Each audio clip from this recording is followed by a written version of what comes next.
the next-gen AI, Leviathan. Meanwhile, IBS continues to recruit candidates to become new exofighters. Exoprimal is the first new IP to come out of Capcom in what feels like a while. It made a splash on the world stage with a video that showed off two things that get large parts of the gaming community excited: exosuits and dinosaurs. But apart from that, and the fact that it had nothing to do with Dino Crisis, much to the ire of a few fans, we really don't know much.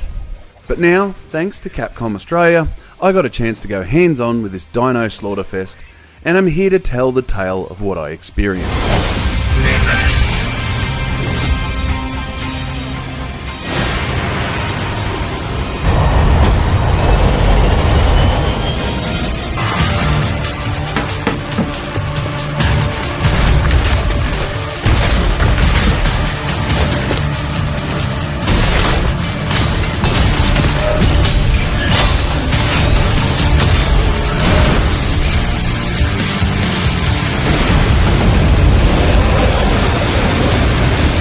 So what type of game is Exoprimal exactly?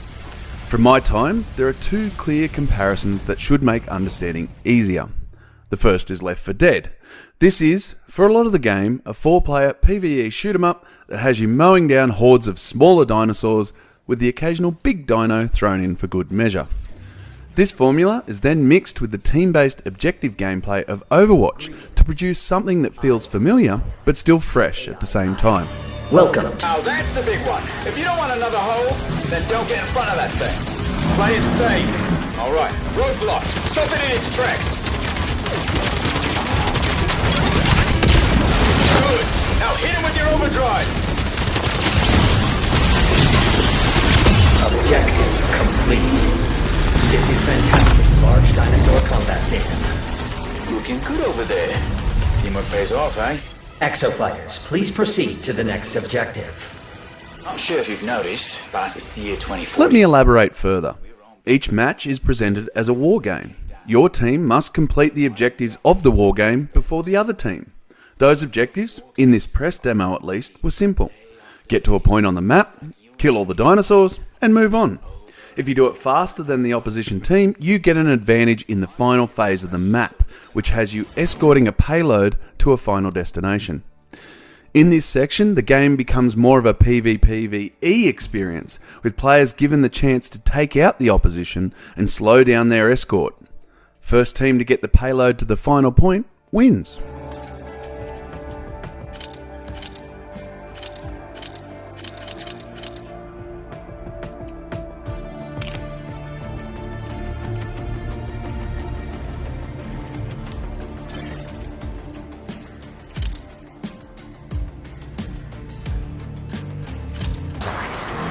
Follow the Watcher. You will now engage in a dinosaur combat test.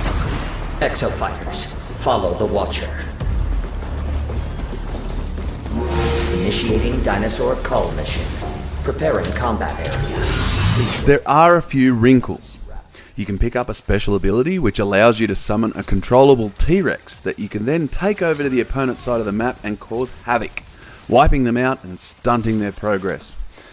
There's also a host of special abilities and different weapons depending on which exosuit you decide to go with. This is where more of that Overwatch flavour comes in, with a range of suits that all fit those archetypes that Overwatch does so well. Healers, snipers, grenadiers, tanks, assault and support classes are all present and correct, and a good mix in your team will be key to long-term success. I feel like it's going to be a must.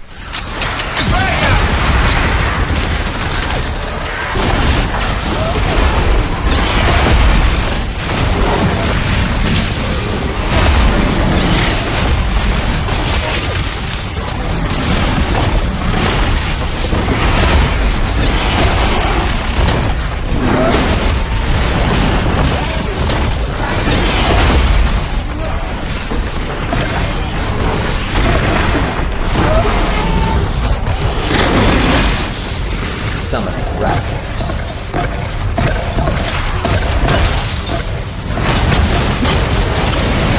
The final and somewhat disappointing piece borrowed from Overwatch is the loot boxes. Yep, They are here, and yes, I hate them. Honestly, I am so against randomised rewards at this point that it is beyond a joke. My only hope for Exoprimal is that I couldn't see anywhere that these loot boxes could be purchased, only earned, which is something at least. Either way, this is a mechanic I wish would just disappear into the sunset. Give me a prescribed upgrade earn path any day of the week over this luck of the draw garbage. Beginning preparations for aerial transfer of the data key. Preparations progress more quickly when friendly exofighters are near the data key. Continue escorting the data key. Data key transfer preparation 60%. Aerial transfer will be initiated soon.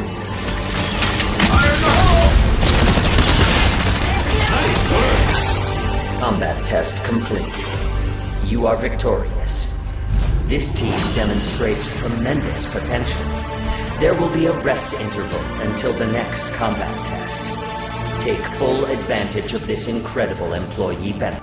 My next and biggest concern for the game is the longevity. At this point, there is only one mode available. It is fun, don't get me wrong, but that fun will only last so long if there isn't at least a few different match types at launch. I really enjoyed my time with Exoprimal, even with the bots as allies and enemies, but no matter how good one game mode is in this sort of game, it won't be enough to keep players for long without some backup. Of course, this was a press preview version of the game I was playing, so there is a good chance that my worries are unfounded. At least, I hope that is the case.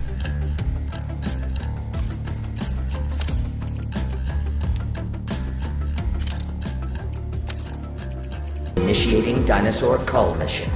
Preparing combat area. Please wait. Summoning raptors. This won't be pleasant.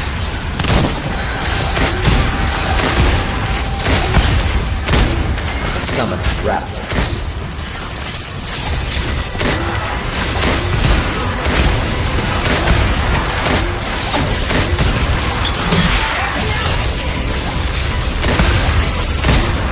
On the presentation side of things, it is a sharp looking game in that distinctly Japanese style that you associate with a lot of Capcom's work.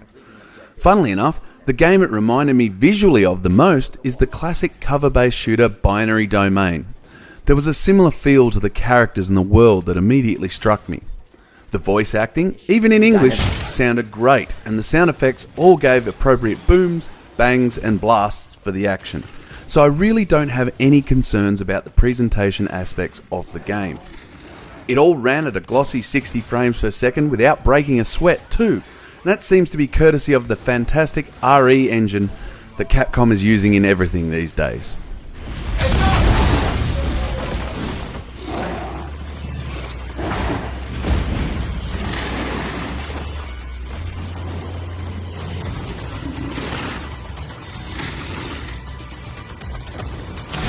Try that again. Feel the hellfire. Run!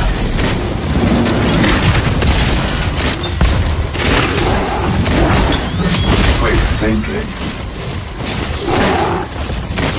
The enemy data key has progressed 80%. Data key transfer preparation. In all, Exoprimal has promise. I won't say it's a sure thing because the lack of variety really worries me, but the pieces are all there for a fun shoot 'em up to play with mates. It looks slick, the gunplay is solid, and honestly, the combo of exosuits and dinosaurs is so ridiculous that only a video game could do it and make it seem so damn cool. I guess we will find out for sure when Exoprimal releases on the 14th of July for Xbox Series, PS5 and PC. Behold, the best exo fighters in this war game.